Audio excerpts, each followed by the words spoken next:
While a variety of elements go into creating a successful business, customer service is center stage.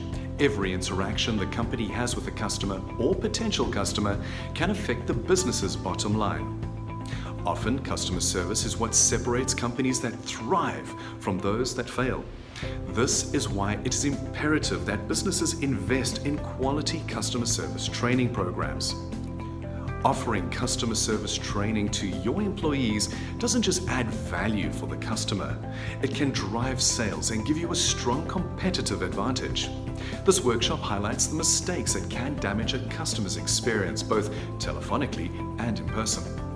We also look at how to salvage a distressed client relationship and rebuild a stronger connection with them.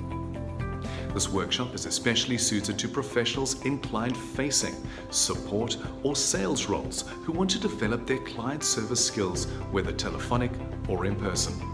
The key competencies addressed include customer acquisition, customer experience, attitude, external awareness, and professionalism.